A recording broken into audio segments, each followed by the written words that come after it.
Ẹ kú dédé wòyí o, ìròyìn lérèfé ni mo mú wá sí etí ìgbọ́-yín láti ẹnu ọmọ yín ìyáàfin Lydia Òbófálẹ́yẹ. Àwọn oníṣègùn òyìnbó ti ìpínlẹ̀ Èkó yóò bẹ̀rẹ̀ ìkìlọ̀ ìrìnàjò ìyanṣẹ́lódì ìfẹ̀hónúhàn ọlọ́jọ́ mẹ́ta kan, èyí tí wọ́n ṣàpèjúwe rẹ̀ gẹ́gẹ́ bí ohun tí kò bójúmu tí ó sì tún jẹ́ àìbọ̀wọ̀ fún nípa dídín owó oṣù àwọn kù láti ọ̀dọ̀ ìjọba àpapọ̀ ti ìpínlẹ̀. Ìyanṣẹ́lódì tí àwọn ẹgbẹ́ oníṣègùn òyìnbó lábẹ́ àbúradà ẹgbẹ́ àwọn dókítà elétò ìlera àti ti àwọn dókítà eléyín tinú ilé-iṣẹ́ ìjọba ìpínlẹ̀ yóò bẹ̀rẹ̀ ní déédé agogo 8 òwúrọ̀ 8 a.m. tí yóò sì parí ní déédé agogo kan náà ní Ọjọ́bọ̀. Níbi ìpàdé àwọn oníròyìn èyí tí ó wáyé ní Guild Secretariat ti ìpínlẹ̀ Èkó ní alága dókítà Jaffer Olúgbògi ti sọ jáde síta wípé ìgbésẹ̀ àwọn yìí ti kojú ìjákulẹ̀ láti kojú ọ̀rọ̀ náà pẹ̀lú àsọyé ní àìmọye ìgbà. Ó tún wá tẹ̀síwájú nínú ọ̀rọ̀ rẹ̀ pé gbọ́nmi-sí-omi-ò-tó náà bẹ̀rẹ̀ nínú oṣù kẹrin nígbà tí ìjọba ìpínlẹ̀ ti bẹ̀rẹ̀ sí ní yọ lára owó oṣù àwọn dókítà bí ó tilẹ̀ jẹ́ wípé wọ́n dá a padà nípa ohun tí àwọn ṣàpèjúwe gẹ́gẹ́ bí ìdásí láti òkè wá àti ọgbọ́n oríṣiríṣi tí àwọn lò tí gbogbo ètò náà parí nínú oṣù keje tí a wà nínú rẹ̀ yìí pẹ̀lú yíyọ owó oṣù tuntun mìíràn tí ó ṣẹ̀ṣẹ̀ bẹ̀rẹ̀ èyí tí àkókò yìí kò lè ṣàlàyé rẹ̀ ní kíkún. Àwọn dókítà oníṣègùn òyìnbó náà tún ti wá ṣe àkọsílẹ̀ ohun tí wọ́n fẹ́ bíi dídá owó oṣù keje tí wọ́n yọ padà ní wàràǹṣesà ohun kíákíá àti sísan owó oṣù méjìlá àjẹmọ́nú tí ó pé Reverse Consolidated Medical Salary Structure (COMES) tí wọ́n jẹ àwọn dókítà oníṣègùn àgbà tí wọ́n máa ń dá àwọn ènìyàn lóhùn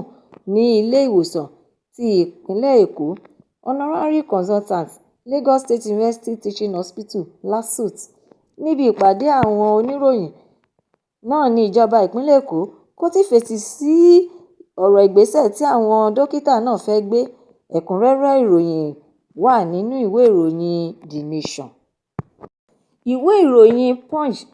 ti ṣe àtẹ̀jáde ìròyìn nípa bí ìjọba ìpínlẹ̀ Èkó ti rawọ́ ẹ̀bẹ̀ sí àwọn dókítà oníṣègùn òyìnbó láti yí ìpinnu wọn lórí ìyanṣẹ́lódì ọlọ́jọ́ mẹ́ta tí wọ́n bẹ̀rẹ̀ lónìí padà nítorí pé àwọn ti sọ àsọyé pẹ̀lú àwọn ẹgbẹ́ Medical Guides láti yanjú gbogbo ohun tí ó ṣẹlẹ̀ náà lọ́wọ́lọ́wọ́. Ọ̀rọ̀ àkọsílẹ̀ náà jẹyọ síta láti ọ̀dọ̀ adarí lórí ọ̀rọ̀ ará ìlú ti ilé-iṣẹ́ ètò ìlera ti ìpínlẹ̀ Èkó Director Public Affairs Lagos State Ministry of Health Túnbọ̀sún Ògúnbànwò wípé ìjọba ń fi dá gbogbo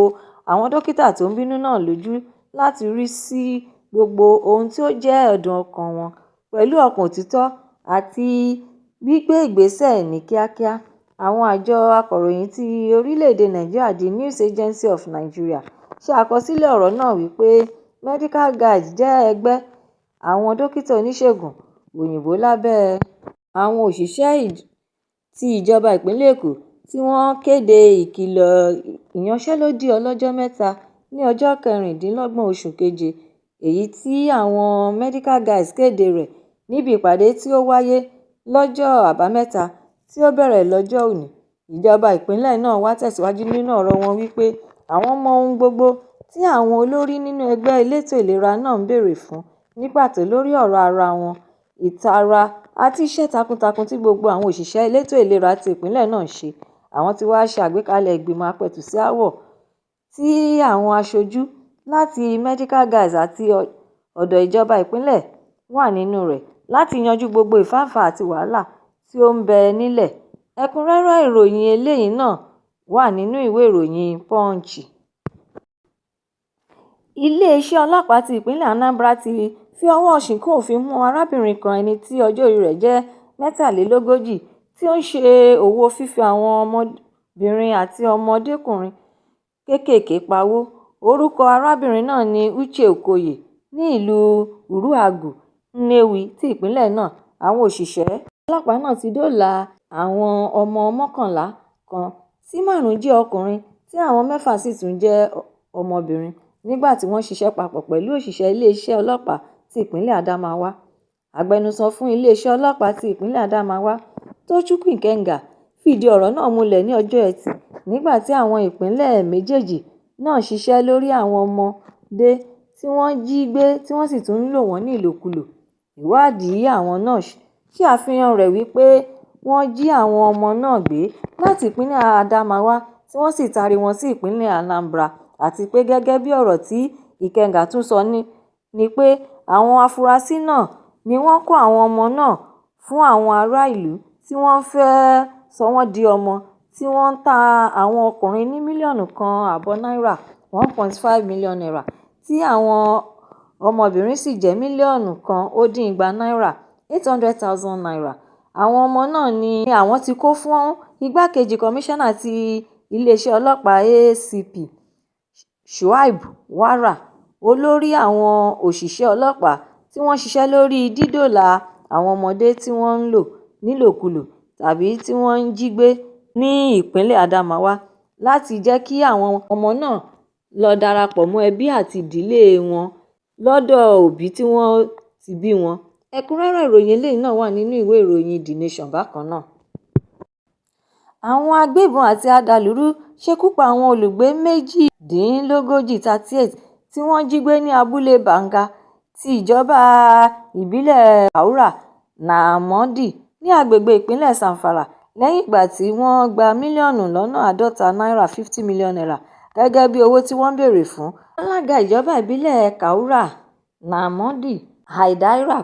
Kaura, ni ó ṣàlàyé ọ̀rọ̀ yìí fún iléeṣẹ́ ẹ̀rọ móhùnmáwòrán Channel wípé àwọn ènìyàn tí ó dín díẹ̀ ní 56 ni àwọn adàlúrú náà jí gbé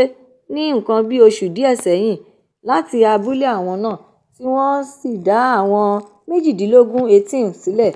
Gbogbo àwọn tí wọ́n dá sílẹ̀ náà ni àwọn ti kó lọ sí ilé ìwòsàn fún ìtọ́jú tó péye tí wọ́n sì tún ń gba ìtọ́jú lọ́wọ́lọ́wọ́. Ṣùgbọ́n ọkùnrin olùgbé kan ní abúlé náà, Ibrahim Banga, ti kọ́kọ́ fi ìṣẹ̀lẹ̀ náà tó iléeṣẹ́ Channel TV létí wípé àwọn ènìyàn tí ó tó 53 ni àwọn adàlúrú náà jí gbé lọ ní bí oṣù díẹ̀ sẹ́yìn, tí ó tún wá ṣàlàyé wípé àwọn ajínigbé náà ń béèrè mílíọ̀nù kọ̀ọ̀kan lórí ẹnì kọ̀ọ̀kan tí ó wà lábẹ́ àkámọ́ wọn, àti pé lẹ́yìn ọ̀sẹ̀ púpọ̀ ni gbogbo ará ìlú náà dáwọ́ jọ láti san fún àwọn ajínigbé náà kí ó tó di wípé wọ́n dá àwọn 18 sílẹ̀. Nígbà tí àwọn tí wọ́n dá sílẹ̀ náà padà dé sínú ìlú ni wọ́n wá ń ròyìn bí àwọn adàlúrú ajínigbé náà ṣe pa àwọn 35 tí ó kù ní ìkọ̀ọ̀kan nígbà tí àwọn sì wà nínú ìgbèkùn wọn. Lẹ́yìn náà ni ọkùnrin náà wá ń rawọ́ ẹ̀bẹ̀ sí ìjọba àpapọ̀ àti ìjọba ìpínlẹ̀ Zamfara láti tètè kó àwọn òṣìṣẹ́ ológun lọ sí agbègbè náà, èyí tí ó lè ṣe ìrànlọ́wọ́ fún dídá àlàáfíà padà, tí yóò sì tún jẹ́ kí àwọn mìíràn tí ó ń bẹ nínú àkóló àwọn adàlúrú ajínigbé náà tètè padà sínú ìlú wọn, àti àwọn tí ó ti sọnù tí àwọn kò gbúròó wọn fún ìgbà tí ó ti pẹ́. Ẹ̀kúnrẹ́rẹ́ ìròyìn eléyìí náà wà nínú ìwé ìròyìn Daily Post. Àwọn elétò ààbò ti ìpínlẹ̀ Ondo, tí à ń pe orúkọ wọn ní Àmọ̀tẹ́kùn, ní òpin ọ̀sẹ̀ sọ wípé àwọn òṣìṣẹ́ elétò ààbò náà ti ṣe àwárí àwọn ẹrù tí wọ́n jí kó tí ó tó mílíọ̀nù lọ́nà 300 million naira. Ọ̀gá àwọn òṣìṣẹ́ elétò ààbò ti ìpínlẹ̀ Ondo, Olóyè Adétúnjí Adélẹ́yẹ, sọ ọ̀rọ̀ náà jáde síta ní ìlú Àkúrẹ́ wípé àwọn òṣìṣẹ́ àwọn náà ti fi ọwọ́ ṣìkún òfin mú àwọn afurasí 7 tí wọ́n lọ́wọ́ nínú oríṣiríṣi ìwà ọ̀daràn tí ó wáyé ní ìpínlẹ̀ náà. Ó tún wá ṣàlàyé síwájú pé fífi ọwọ́ òfin mú àwọn afurasí náà àti àwọn ẹrù tí àwọn gbà wà lára àwọn iṣẹ́ takuntakun tí àwọn ṣe láti dín ìwà ọ̀daràn kù ní ìpínlẹ̀ náà. Àwọn ẹrù tí wọ́n rí gbà náà jẹ́ ẹ̀rọ ìbánisọ̀rọ̀ alágbèéká àti àwọn ohun èlò ìgbàlódé èyí tí wọ́n jí kó ní ìpínlẹ̀ Èkó, tí wọ́n wá taari rẹ̀ sí ìpínlẹ̀ Ondo láti ibùdókọ̀ ti Ọjọ́ta. Ọ̀gá àwọn ẹ̀ṣọ́ elétò ààbò náà wá ń ṣe àfikún ọ̀rọ̀ rẹ̀ wípé àwọn ènìyàn tí àwọn fi ọwọ́ òfin mú náà jẹ́ àwọn afurasí tí wọ́n lọ́wọ́ nínú ìwà ìdigunjalè tí ó wáyé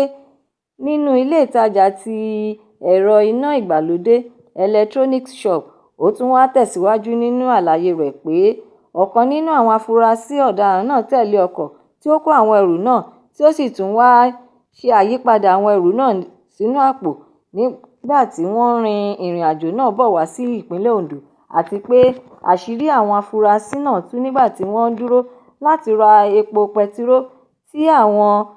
sì múra sí ìwádìí àwọn tí àwọn ń ṣe. Lọ́rọ̀-ẹ̀yìn ni àwọn ṣe àwárí ẹrù tí wọ́n jí kó náà, àti pé àwọn afurasí náà tún lọ́wọ́ sí ìwà ìjínigbé náà tí ó ṣẹlẹ̀ lẹ́yìn lọ́ọ́lọ́ yìí. Ẹ̀kúnrẹ́rẹ́ ìròyìn eléyìí náà wà nínú ìwé ìròyìn Vanguard. Ìròyìn lérèfé tòní kò ní jù báyìí lọ nítorí pé kí n lọbẹ̀ oge. Ẹ tún pàdé mi lọ́la fún àkọ́tún ìròyìn lérèfé mìíràn láṣẹ Èdùmàrè. Ẹ má ṣàláì lọ kàn sí YouTube channel ìròyìn lérèfé, kí ẹ bá mi subscribe, kí ẹ sì tún bá mi fi èròǹgbà yín ránṣẹ́ sórí rẹ̀, kí ẹ bá lè ní àǹfààní láti máa gbádùn ìròyìn lérèfé síwájú àti síwájú sí i. Ẹ ṣé mo dúpẹ́. Ó